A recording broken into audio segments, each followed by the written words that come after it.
No, my heart and my welcome to ORA Bay Chat for this Friday, the 3rd of October. My name is Pat Ray and I'll be hosting the show. And I've got a guest presenter for you all. Come in, Tim Smith. Afternoon. Thanks for having me on board today, Pat. No worries. Welcome to the show. We're going to be talking all things rugby, and it's a lot easier to chat with a real person rather than talking to myself. So thanks for coming on board. We've got a short show today, mainly because a lot of the competitions are finished up. But we got the under 18 girls and boys. They had their final games last weekend, so we're going to talk about them. The Steamers are still live, of course. So we've got a result to talk about their game last weekend at the Tauranga Domain. Then we'll have a look at the table, and then we'll preview tomorrow's Steamers game. We'll talk about the Black Ferns and their results over the last weekend, in their third and fourth playoff. We'll cover the All Blacks Wallabies Bledisloe Cup at the Garden of Eden. We'll have a look at the Rugby Championship table. Then we'll preview tomorrow night's test match in Perth. Then we'll talk about the Bay Plenty Awards that happened last night. A couple of interesting little stories that rolled out of that. And of course, I've been brought to my attention, there's a massive demand for Bay Plenty Rugby merch. So I'm going to talk about how you can get your hands on some stuff if you're so inclined. Righto, Rabs, let's roll them. Let's talk about the under 18 girls. So last weekend at Greerton Marist, Bay Plenty Rugby hosted the Northern Regions crossover games. So the winners of the Chiefs pool played all of the winners of the Blues pool.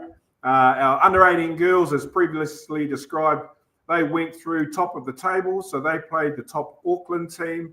And as you can see by the result, unfortunately, our girls got tipped up 19 points to 12 by the Auckland Central West under 18 girls team. You weren't there, Tim. I think you might have been doing some hard mahi somewhere else. Yeah, I had a couple of duties to do to get the domain ready for Sunday, but I know BMAC and Jared and the team looked after things at Greater Marist. As far as I understand, 1 out of 4 fields was in great nick. The other 3, perhaps not so much.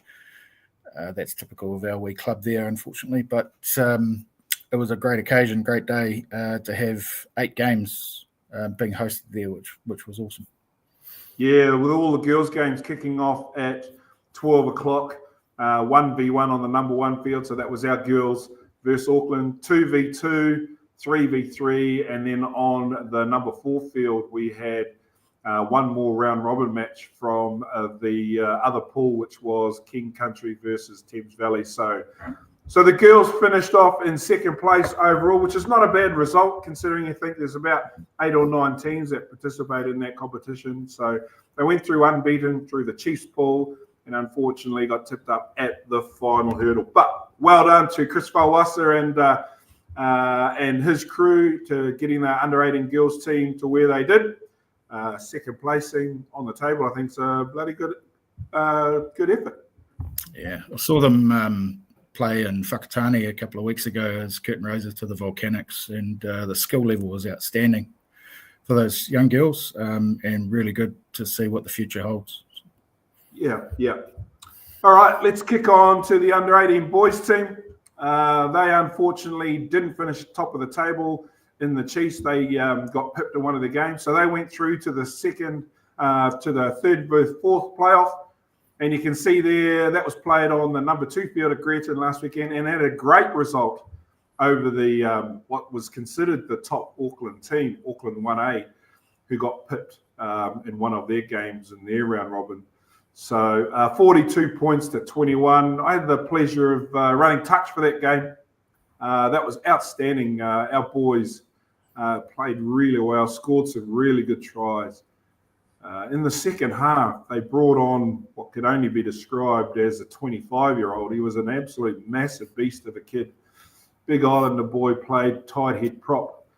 And a young fella from Tauranga Boys College who was playing on our loose head side literally just ate him up for breakfast. It was outstanding to watch. And it was absolute thrill. The under-18 team, geez, they look good. They're talking to the Auckland Under-18s 1A team. They're talking to their coaches afterwards. They suffered this when New Zealand Rugby held their development program during the school holidays. Both teams lost about 20 players from their squad during their round robin matches, which is how both teams ended up losing one of their games during their round robin competition. So in my mind, I reckon the final was on the number 2 field. It was a bloody good game. Anyway, so that was a good result for the under-18 boys. They finished 3rd overall in that competition. So from an under-18s perspective, a 2nd and a 3rd, I think, is a really great achievement. Absolutely. All right, let's jump into the Steamers spot now. Last week at the Taringa Domain, what an absolute screaming match that was. 41 points to 5 over our brothers from the Waikato over the Kaimai Rangers. Tim, before we talk about the game, be good to talk about what your new role is with the union and how these match days and what your job is. So the floor is open to you, my friend. Go right ahead. Thanks. I've come on board as the venue and match manager for Bay Plenty Rugby, taking over from an esteemed gentleman by the name of Pat Ray, who's left quite a legacy of 8 years worth of hard work behind him. And I guess probably what I'd say to our viewers is, I've been in club rugby circles for a number of years, and that takes a lot of work. But people probably don't realise what goes in the background into actually putting a national championship game together. There's a lot of moving parts. There's a lot of people in behind the scenes, and we've got a fantastic group of team, or a great team at the union to help put it all together. I guess one of our the uniquenesses, I guess, of Bay Rugby is we're the only union that uses a public park as a venue, and basically we build a stadium every 2 weeks to host our games. So that takes a hell of a lot of work, a lot of hours, and a lot of help to make it happen, and obviously a lot of temporary infrastructure, which anyone who was at the Battle of the Bays a couple of weeks ago will recall the wee little challenge we had with the strong westerly wind. But look, I'm a rugby nerd, and for me, this sort of job, I was never a great player, and realised I wasn't a great coach either. So doing stuff behind the scenes is a wee bit of me. So I'm loving it, and like I said, great team of people to work with. All rugby lovers as well, and we get in and do the utmost that we can to make sure that the venue's in top shape, and the home and visiting teams can have a really good experience. So Sunday was. You have to do what I enjoy doing, which is talking on my front. Exactly. Yep. But yeah, Sunday was a fantastic occasion. That's what we look forward to, playing the NPC, coming into springtime, nice, warm, sunny day. Place looked immaculate. And then the boys, you could just tell when they arrived, actually, there was a spring in their step that they meant business. And they sure as hell went out and did the job. So it was cool to watch, cool to be a part of. Bonus point try before halftime always is a great way to go to the halftime break, right? Absolutely. Yeah. So, so 41 points to 5. Great result. Currently, it puts us, I think, 4th on the table. If you want to chuck that table up. Yep, there we are. So the Steamers are sitting 4th on the table. But, geez, she's crammed, Tim. There's a whole heap of teams. Look at that. Hawke's Bay on 30. Tasman 29. Waikato 25. Northland 24. She's, Taranaki only 1 point above us on 32. Counties Manukau 22. So she's tight. It just gives rise to how good this competition is. This is what New Zealand rugby's been built on, and you look how tight that is, and the sort of potential permutations for us after this weekend and leading into next week is nobody can pick anything right now, and we won't know until the weekend's finished where things sort of sit for playoffs and things like that. So, well, let's have a look at the Steamers team for tomorrow. Porirua Park 2:05 against our arch foes Wellington, who seem to have the wood on us in extra time at the moment. Front row is relatively stable. Josh Bartlett, Kurt Eklund, Bene Kumiroa. In the engine room, Naito Akoi, Asake, Vakasiola. Loose forward trio is still pretty stable. Joe Johnston, Viveni Lasanga, and Nicola Broughton. Charlie Sinton gets another start in the halfback spot with Lucas Cashmore at first five. Traski still being out injured. In the centres, Seamus Bado and Lalomelo.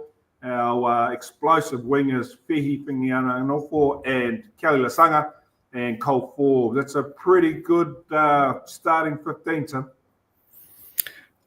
Clearly, it's the best that we've got available to put on the park at the moment, and none can really argue with the quality of the team that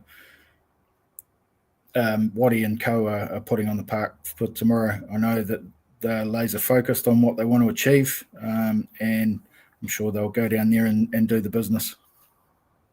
And if you have a quick squiz at the Wellington team that they got up against, James Riley at hooker, Jackson Gardner back at the first five, the bus, Julian Savia in the centres. It's a pretty good looking team.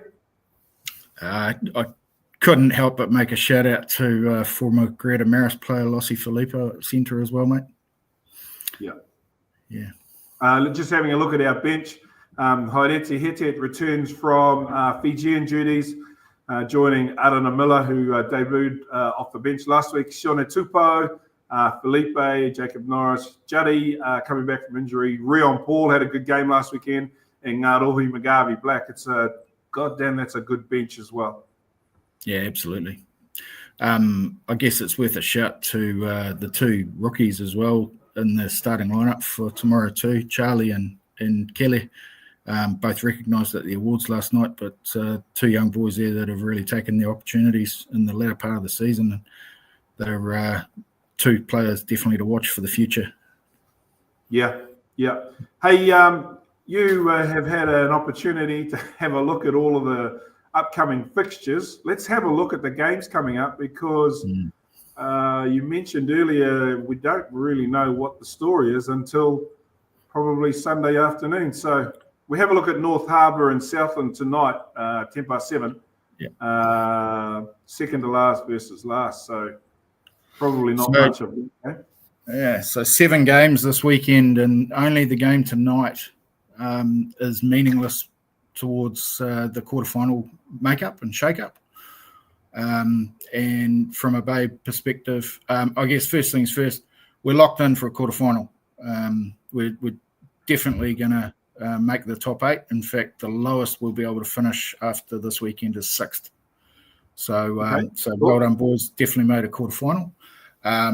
Obviously, for all of us, me included, and the whole team, as well as all of our fans and supporters, we want them to be able to play that game at home. And that's going to take a bit of doing to make sure that we can get a home playoff, a home quarterfinal. So basically the scenarios as it sits, we're currently sitting 4th with 6 wins. The highest we can possibly finish is 2nd. As I said, the lowest we could possibly finish is 6th. Well, let's unpick that, Tim. Yeah. How do we finish? What has to happen for us to finish 2nd? Yeah, that's probably the easiest scenario to go through, actually, Pat. So basically, to get there, when you look at the current table, we can end up with a bonus point win tomorrow on the same points as Otago.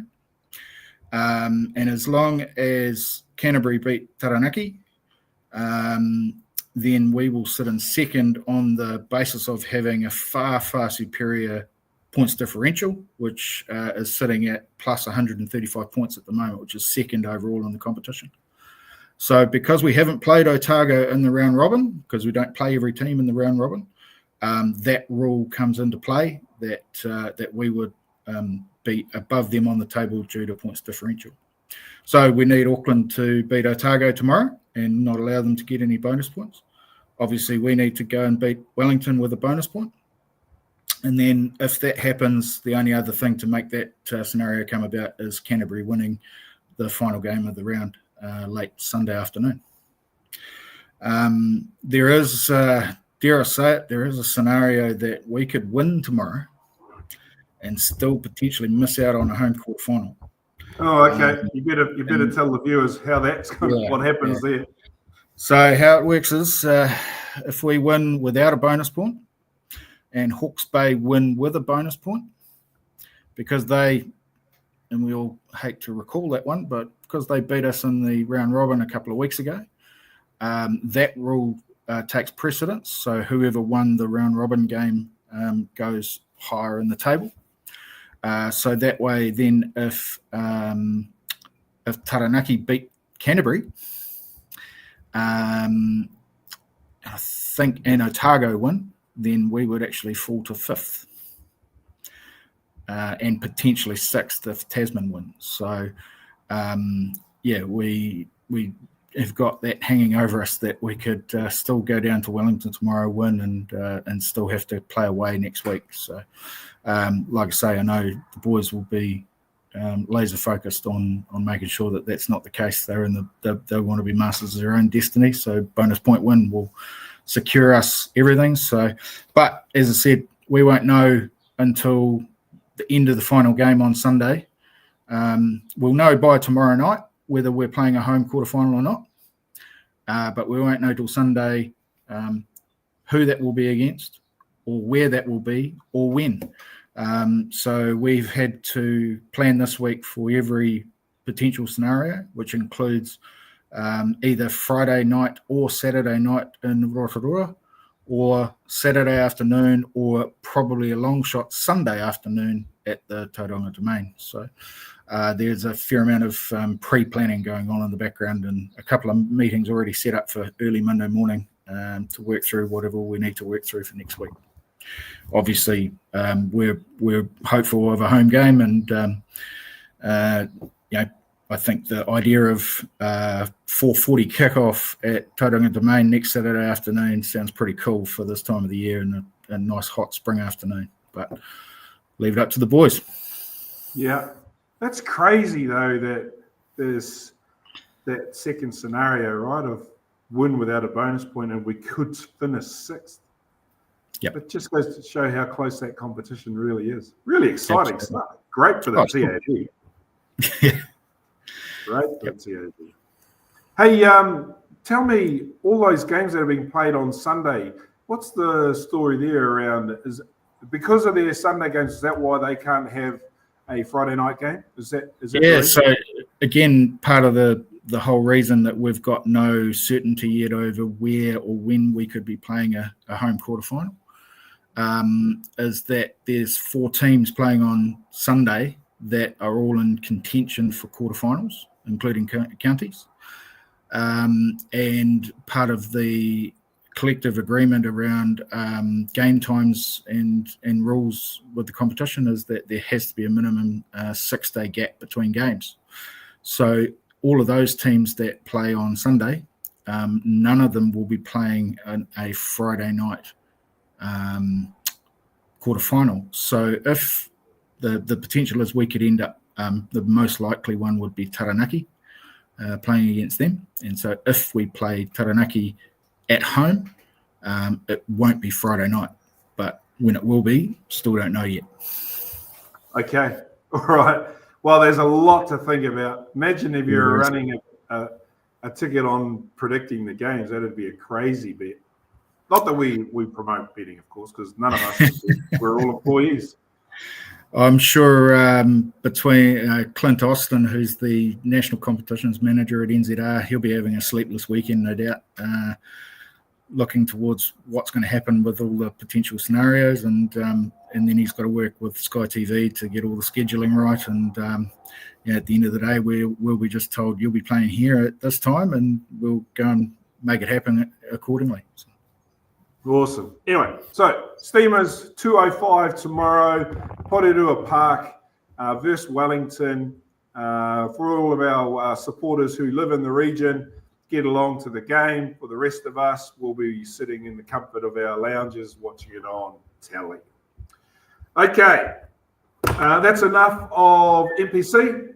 Let's have a look at how the Black Ferns went last weekend in the third and fourth playoff. Well done, ladies. They finished it off with a bang, a hiss and a roar, 42 points to 26 over France. Probably say their best performance for that third and fourth playoff. Some great tries. Georgia Miller manages to sidestep two people with one step, so that's real efficiency. Thoughts, Tim? I didn't actually get to see the game myself. I think it was already at the Domain by this stage, setting up. But look, as you said, they probably saved their best till last. It was unfortunate they didn't put that same performance together in the semi-final. But as people say, with this game, it's generally a game that teams don't want to play to come third in the tournament.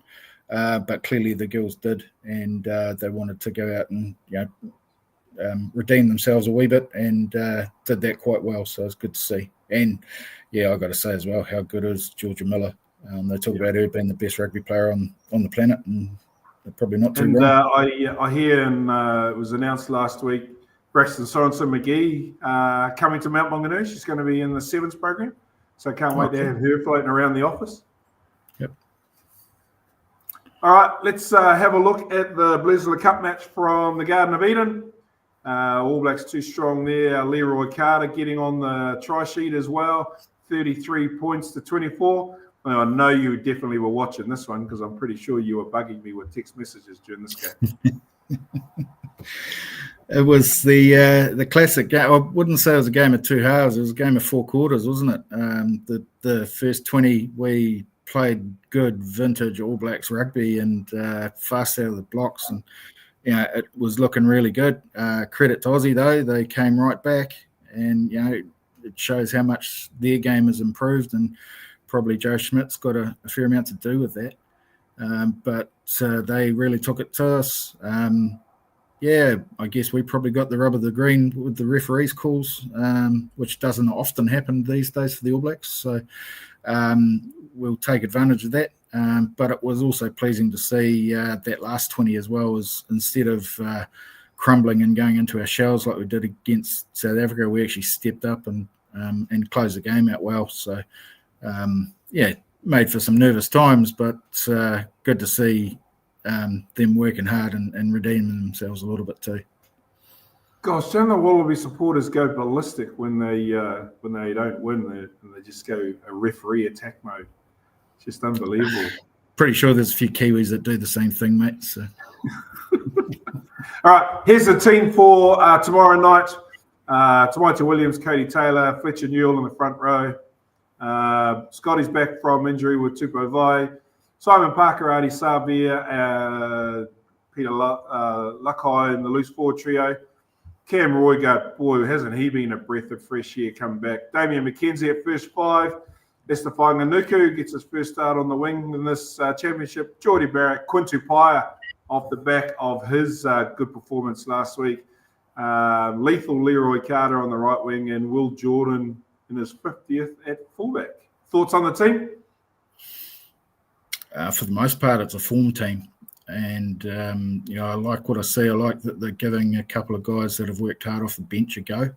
Quintu Paia is probably the best example of that.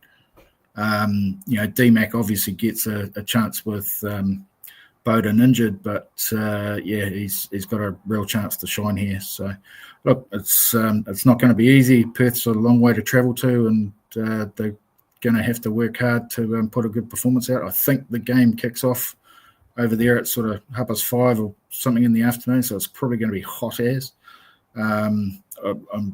My brother is lucky enough to be over there and going to the game, so I'll probably get a few funny text messages from him to say what's going on. But it should be a good occasion, and Aussie won't lie down or won't die wondering. They've got plenty to prove by giving us a good run for our money, and it's a hard one to pick, got to say. I see Will Skelton's back from Europe. He's about 150 kegs, dripping wet. So they brought some big engine room to their team. Joseph Suyali, he's in fantastic form. Harry Potter waves his wizards stick around and bags the odd try here and there. Max Jorgensen goes well at fullback too, so they've got a really good team on paper. I see James Slippers announced his retirement this week. You got to say hats off to. He's a bit of a legend and 150 Test matches. Most of us dream of only ever playing one, so to get to that sort of milestone is pretty awesome. And that's crazy. But he's been a stalwart competitor against us for many years, and hats off to him. So. And that position too, right? It's one of the most collisioned positions. They bash into opponents carrying and tackling, and then they line up at a set piece, and it's the only position where they bash into their opponents when the referee says set. Exactly. Hey, but there's still hope, mate. Mai Nonu just laced up at the age of 43 the other day. So. And you got a meat pie? Yep. Crazy. Yeah, nuts. Hey, just looking at the table here, South Africa on 15. They play They play Argentina in London, and of course so what do we need here? We need Argentina to win, not let If we're to have any chance, first of all, we need to win. Secondly, Argentina could do us a favour by stopping South Africa getting any points, and then there might be a trophy coming our way. But look, got to say, I think that South African team's going to be hard to stop. Yeah. Any idea what time that game is? I'm not sure.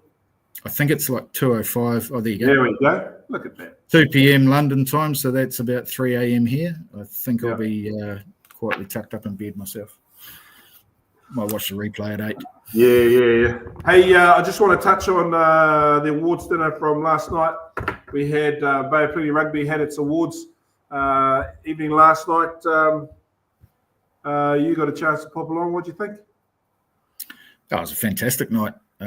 Hats off to our girls in the office, Ella, Grace, Brock, Narupa, who put it all together. The place looked fantastic. There were no glitches. Even the MC was, fairly tolerable. Didn't ramble on too much. A great celebration of Bay Rugby for the year, and for a lot of reasons, it was Rotorua's night last night between the boys high Waka, and they got quite a few well-deserved awards, and Rotorua taking out the Club of the Year title, which is awesome for them in their centenary. So that was really cool. And then the representative awards, I can't remember all of them, but I guess some notable ones, the two young boys that I mentioned before, Kelly and Charlie, picking up the Rookie of the Year awards. Kurt Eklund himself picking up the Warrior Award. And Greta Marisone Fehi Whanganofo picking up not only the Players Player, but the overall Steamers Player of the Year. So we're all pretty proud of Fehi. And the other really cool thing, and I thought the slides were going to go on all night actually, but how cool was it to see all the acknowledgements of higher honours across Bay Rugby, from I think it was under 16s right through to All Blacks, and pages and pages of young people that have really stepped up and done well in the professional leagues. So it's pretty cool. Yeah, and you mentioned the domination of Central Bay Rugby with Whakarewarewa winning male and female club team of the year, male and female club player of the year, administrator of the year, coach of the year. They picked up a Good Sorts award. And then Rotorua Boys High won secondary school program of the year. And the big one, right? The Supreme Award, Rotorua Boys High. That was they capped off the evening with a big win. So only Te Aihe Toma raised the flag for anybody else who won secondary school coach of the year. But it was pretty much a Central Bay celebration last night. Awesome stuff. Great. Yeah. Awesome. that's pretty much all we got on the show for tonight. So because we are guaranteed a quarterfinal, there will be another show next Friday at 12 p.m. We just don't know whether or not we're talking about a home game or an away game or who we're talking about. The last thing I need to cover off is there's been plenty of chat on our Facebook page around how you get your hands on some of the merch. The answer is in the title. Merchandise at boprugby.co.nz is where you can flick an email of what you want. We don't have an online store at this stage, and we've deliberately taken all of our apparel to the games. So we reward our people who come to games with the apparel first.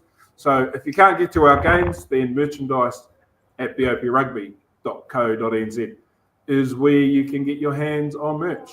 I have it on good authority. There's stacks of grey hoodies, beanies, scarves, basketball singlets, visors, bucket hats. Not a lot of replica jerseys left, I'm afraid. So you got to get in quick. Other than that, that's our show for this week. Tim, thanks very much for coming on board. My pleasure, mate. Thanks for having me. No worries. Everybody else, take care over the weekend. The weather's not looking that flash. If you're heading along to the game on Saturday in Porirua, up the steamers. For the rest of us staying at home, up the steamers from the television. My name's Pat Ray. Take care. Noho ora mai.